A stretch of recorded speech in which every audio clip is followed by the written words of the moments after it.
بسم الله الرحمن الرحيم.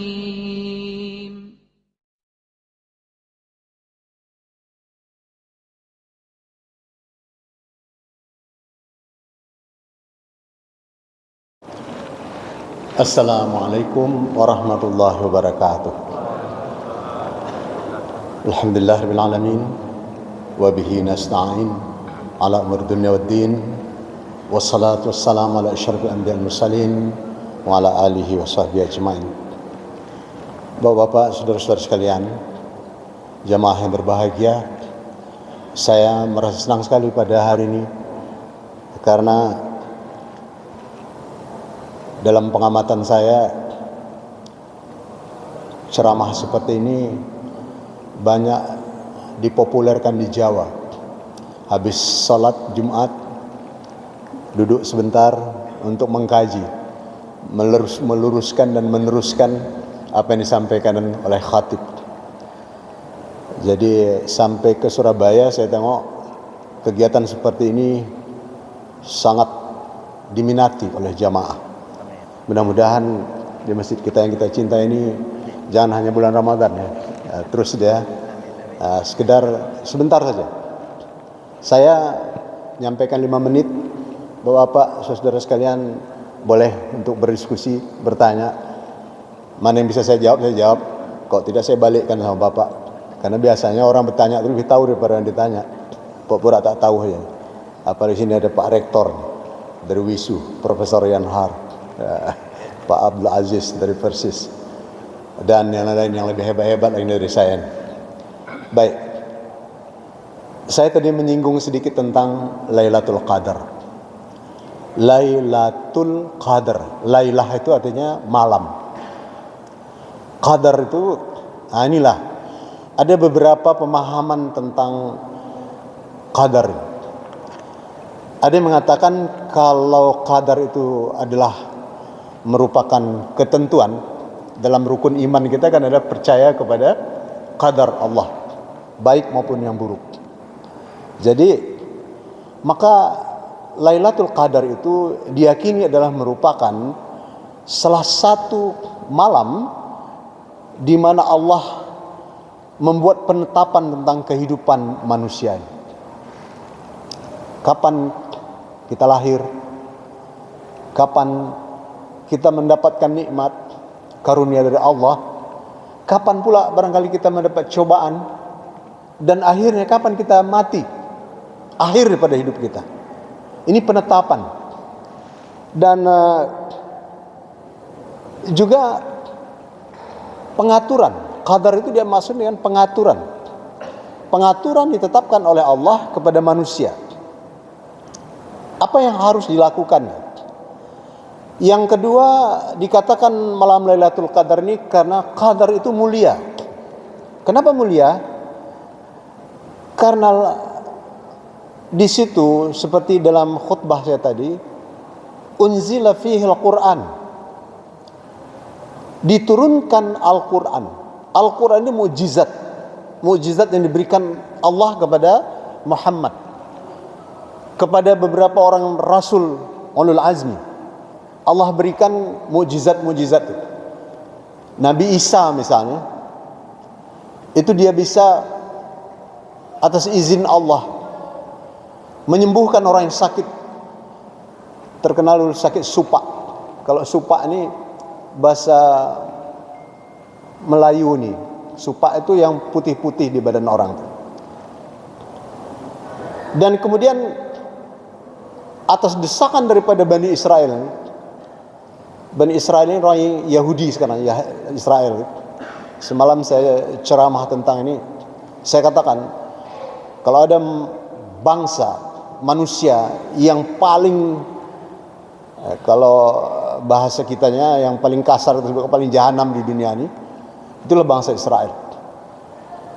Dan kalau kita pergi ke Israel misalnya, mereka tak pernah mengaku sebagai bangsa Israel. Dia bilang Yahudi.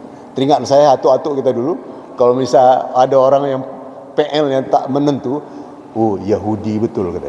Nah, ini istilah dia, Yahudi.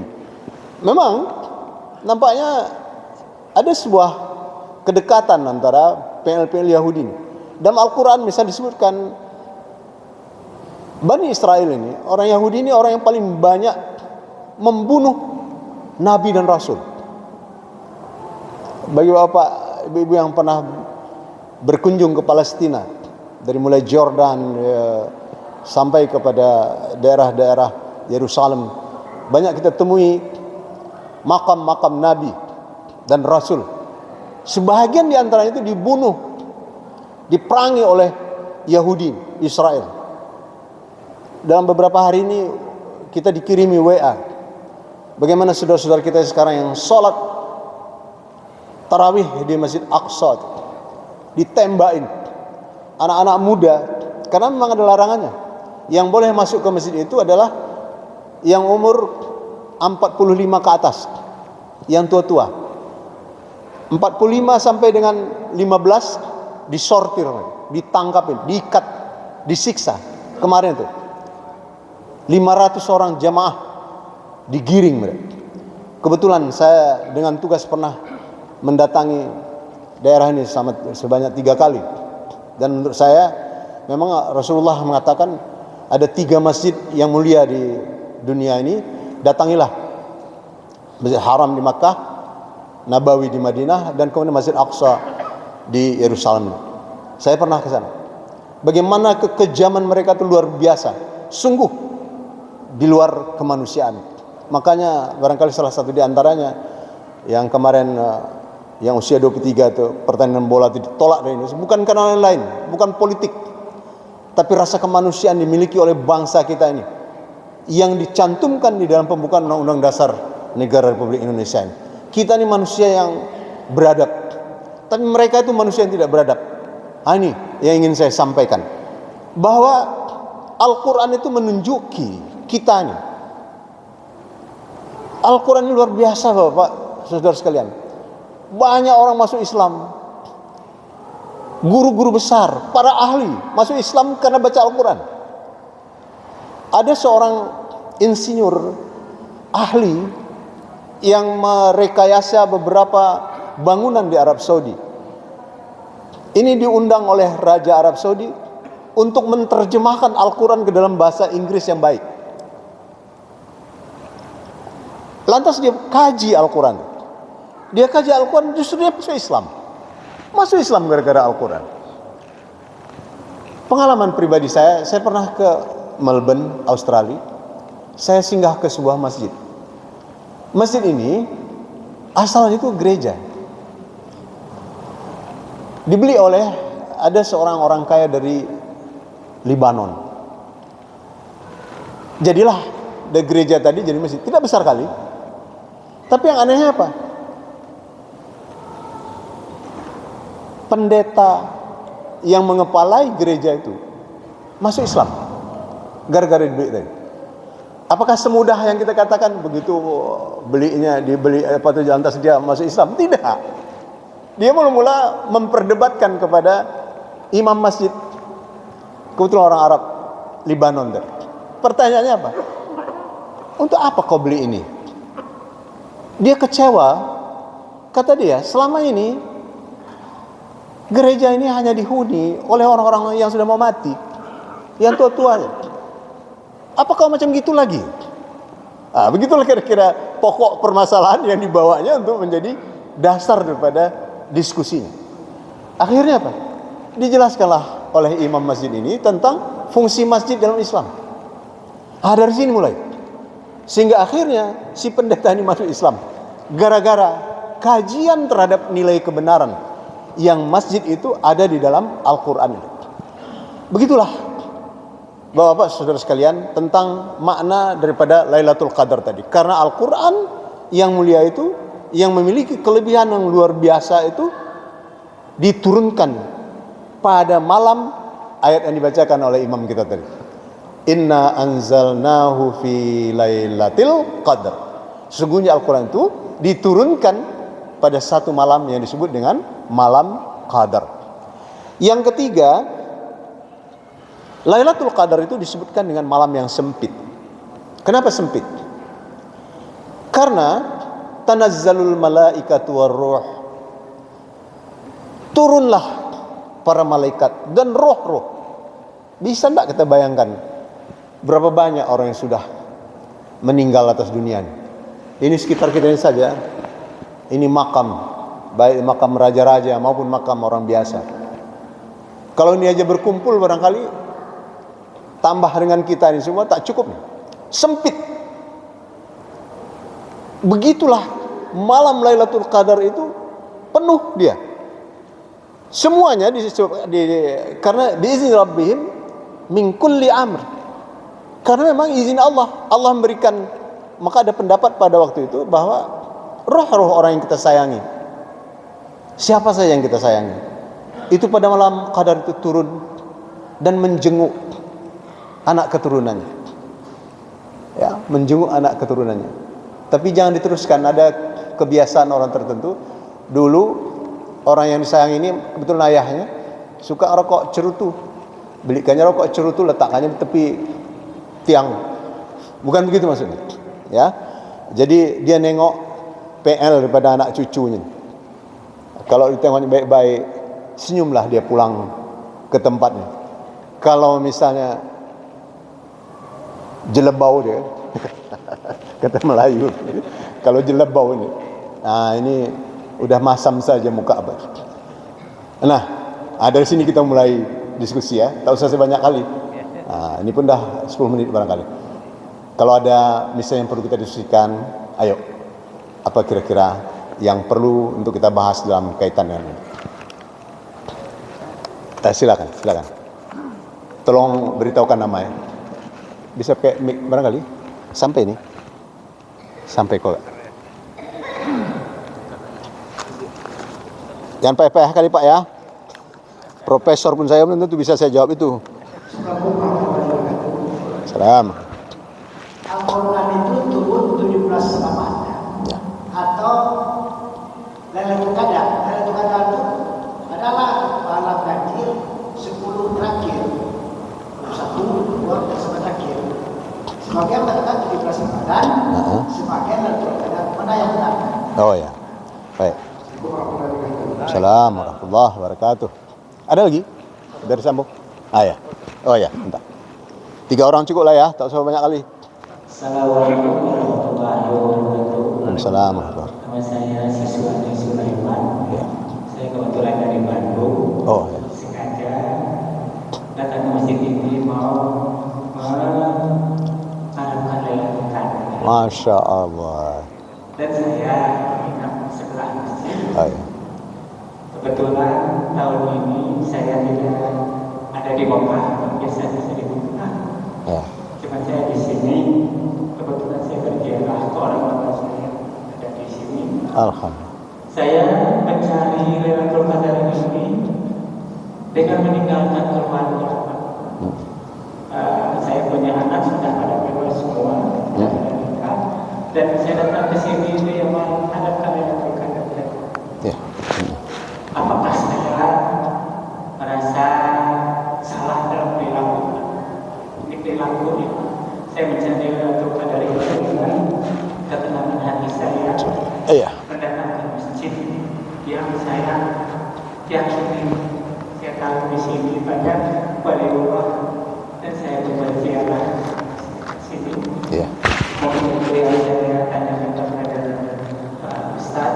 Iya. Mudah-mudahan saya juga mendapatkan ketenangan diri buat diri saya dan keluarga saya.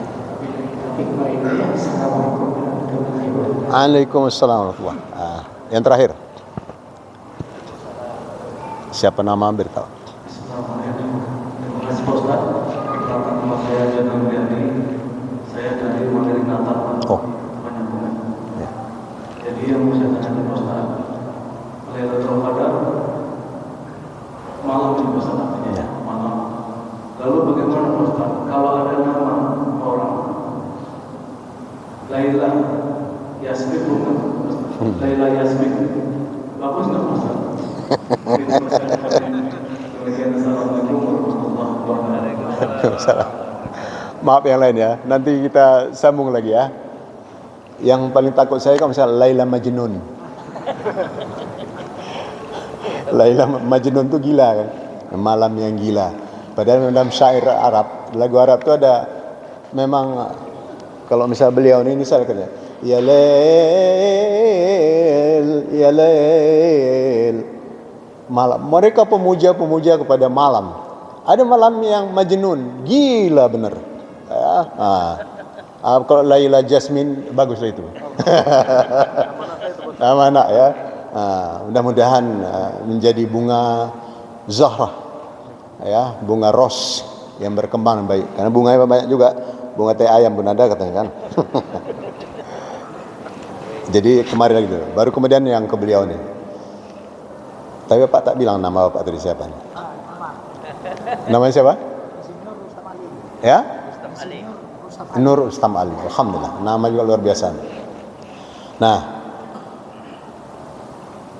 yang turunnya Al-Quran itu kira-kira tanggal berapa?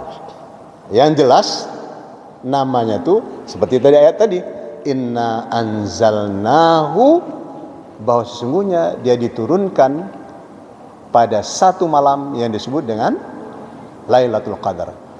Pada ayat yang lain, syahrul Ramadan alladzi unzila fihi al-Quran. Bulan Ramadan itu adalah bulan diturunkannya Al-Quran. Tapi kapan? Nah, ini hanya bisa ditengok di hadis-hadis. Beberapa hadis ada menunjukkan bahwa dia diturunkan pada 17 Ramadan. Disitulah Jibril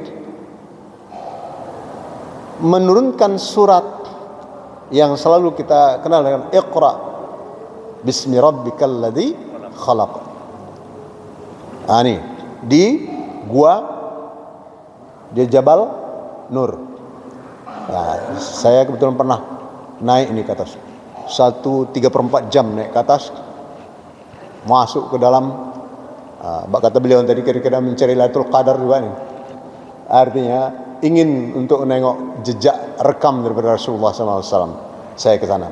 Nah, cuman memang ada perbedaan, Pak. Ada perbedaan ulama tentang malam Lailatul Qadar ini. Terutama ketika disebutkan oleh Aisyah, ketika beliau bertanya kepada Rasulullah tentang kapan turunnya Lailatul Qadar itu. Kata Rasulullah, dan kemudian diceritakan oleh Aisyah, bahwa dia turun 10 hari akhir Ramadan, terutama pada malam-malam ganjil. Nah, makanya pada waktu itu kata Rasulullah, Nabi itu jarang di rumah, dia di masjid, dan kemudian dia mengikat perutnya. Artinya apa mengikat perutnya? Tidak banyak makan. Nah, kenapa tak banyak makan? Karena biasanya banyak makan, banyak tidur. Nah, kalau udah banyak tidur, lupa ibadah. Nah, kan begitu ya. Nah, jadi daripada ini maka muncullah pendapat. Ada yang mengatakan dia turun pada tanggal 27 Ramadan. Ada 21 dan lain sebagainya. Dan ini kita anggap merupakan bahagian daripada hal yang mengisi kemuliaan itu. Artinya apa? Yang jelas kita semua meyakini syahrul Ramadan alladzi unzila fil Quran, bahwa Al-Quran itu diturunkan di bulan Ramadan. Kemarin ini kita alhamdulillahnya puasa Ramadan itu satu ketetapan tanggal 23 kemarin ya, tanggal 23 hari Kamis. Muhammadiyah, NU, Al-Wasliyah sama-sama. Tapi ini kemungkinan ya. Untuk hari raya nanti ini mungkin ada berbeda, mungkin. Tapi kita harapkan mudah-mudahan tak terjadi itu. Kita mengikuti nanti bagaimana pengumumannya. Maksud saya begini loh. Kalau misalnya problem itu kalau misalnya ada tanggal 22, ada tanggal 23 kemarin mulai, berarti yang namanya malam-malam ganjil itu kan bisa beda-beda ya. Iya kan? Nah, kalau saya puasanya tanggal 22 misalnya, maka yang ganjil itu nanti bisa 23, 25. Tapi kalau misalnya saya puasa tanggal 23, bisa beda lagi. Nah ini. Oleh sebab itu maka kita yakini saja. Yang jelas bahwa Lailatul Qadar itu ada di bulan Ramadan. Syukur-syukur kita mulai pada akhir tanggal 20 itu kita kebut betul-betul iktikaf di masjid. Karena menyangkut dengan amal-amal. Apa amal yang paling baik? Pada suatu ketika Rasulullah ditanya oleh istrinya Aisyah, "Ya Rasulullah," kata, "wahai kekasihku Rasulullah, ara'aita in alimtu ayyu lailatul qadar." Gimana pendapatmu kalau misalnya pada suatu ketika saya tahu bahwa itu adalah malam Lailatul Qadar? Ditanyanya, "Ma aqulu fiha?" Apa yang aku perlu lakukan? Apa yang perlu aku baca?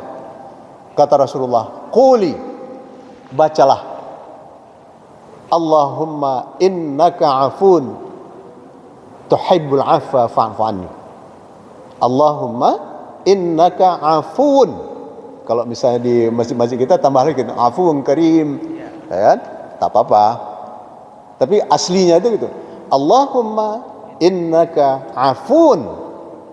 Ya Allah, sesungguhnya Engkau adalah Maha Pemaaf. Tuhibbul afwa. Ampunkanlah, maafkanlah kesalahan diriku ini. Fa'fu anni, ampunkanlah aku.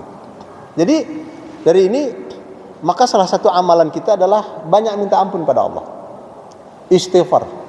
Terutama pada waktu sahur. Jadi kita bangkit sahur tuh. Banyak istighfar. Astaghfirullah. Astagfirullah. Astagfirullah. Kalimatnya mudah kok. Tapi ini akibatnya luar biasa. Orang yang banyak mengucapkan istighfar pada saat-saat sahur ini, diistijabah oleh Allah. Apalagi kalau misalnya kita bayangkan, ya Allah, ampunkan dosaku. Aku ini pernah berbuat zalim. Waktu aku jadi pejabat dulu, banyak kali orang yang menangis disebabkan oleh karena kezalimanku. Tak apa-apalah dibuatnya zalim. Atau yang lain, zalim kepada keluarga, meninggalkan anak istri. Pada waktu itu dia menyesal. Istighfar di sana itu bukan sekedar di mulut saja, astagfirullah, astagfirullah. Tapi dia betul-betul menyesal dan tidak mau mengulang lagi. Berjanji kepada Allah, ya Allah, aku tidak akan ulangi lagi. Bahkan saya ini tidak, kalau dalam istilah penelitiannya Pak Profesor Yan Harni, ini tidak merupakan valid. Tapi ini kata guru saya. Kalau engkau minta ampun itu, minta ampun pada Allah, dan kemudian kunci, ya Allah, kalau saya lakukan lagi, saya dihukum diri kita, saya akan puasa satu hari, atau saya akan bersedekah kepada anak yatim sekian. Ini menghukum diri nih ya, supaya kita terbiasa untuk taubatan nasuha. Karena kalau tidak, kadang-kadang kita ini macam tobat makan cabai ya kan. Ampun kejap tuh. Tapi besok lagi dia ada lagi tauco lebih sedap, pedas lagi, tancap lagi. Nah gitu ya. Nah kemudian Pak Sulaiman dari Bandung, Damang, kumaha? Alhamdulillah. Beliau ini buat safari mencari Lailatul Qadar ke beberapa masjid, ziarah ke kubur keluarga, mendatangi masjid kita ini. Mudah-mudahan apa yang menjadi cita-cita doa daripada Bapak diijabah oleh Allah SWT. Salahkah kita mencari Lailatul Qadar? Tak ada salahnya, asalkan langkah kita benar. Jadi salat puasa kita ini akan memberikan makna seperti yang disebutkan Rasulullah itu, man shama ramadhana imanan wahtisaban, ya, imanan wahtisaban. Jadi Bapak melangkah untuk mencari yang baik, kemuliaan tadi itu. Setiap langkah Bapak diberi Allah ujrah. Tapi jangan salah melangkah. Jangan salah melangkah. Orang yang salah melangkah ini biasanya tidak disertai dengan ihtisaban. Ihtisaban itu apa? Ilmu ini. Kaji kita. Hati-hati. Jangan misalnya kita campur aduk iman kita ini dengan ilmu yang salah. Makanya Nabi itu salah satu di antara misinya itu adalah menyelaraskan antara akidah dengan ibadah. Jangan dia mengaku Tuhannya Allah, tapi dalam ibadahnya dia minta kepada yang lain. Nah, ini kan bahaya nih. Jadi misalnya Bapak ziarah ke kubur, ziarah, silakan. Tapi jangan meminta sesuatu di kuburan itu. Saya jauh-jauh datang dari Bandung kemari, wahai yang punya kuburan, tolong menjadikan saya orang kaya. Hancur. Hancur gitu. Rusak akidah kita. Nah, jadi intinya saya ingin mengatakan kepada Bapak, innamal a'malu binniyat. Semua pekerjaan kita ini tergantung kepada niat. Niat baik insyaallah akan diberikan yang baik. In ahsantum ahsantum li anfusikum wa in asatum fala. Jika kau berbuat baik, maka perbuatan baik itu akan datang kepadamu. Sebaliknya, wa in asatum, jika kau berbuat sebaliknya, falaha, kau rasakan. Nah, kalau kira-kira bahasa Medan itu lain dengan bahasa Bandung. Nah, bahasa Medan ini ya tembak langsung aja. Hati-hati. Kalau kita berbuat yang durhaka, kedurhakaan itu dapat diri kita. Akan nampak nanti. Terutama pada bulan Ramadan ini, perbuatan-perbuatan durhaka, maksiat kepada Allah, Allah akan berikan kepada kita imbalan. Na'udzubillah min dzalik. Summa na'udzubillah min dzalik.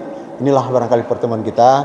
Saya mohon maaf kalau misalnya ada hal-hal yang kurang berkenan di dalam pertemuan singkat kita ini. Mari kita tutup dengan sama-sama berdoa. Bismillahirrahmanirrahim.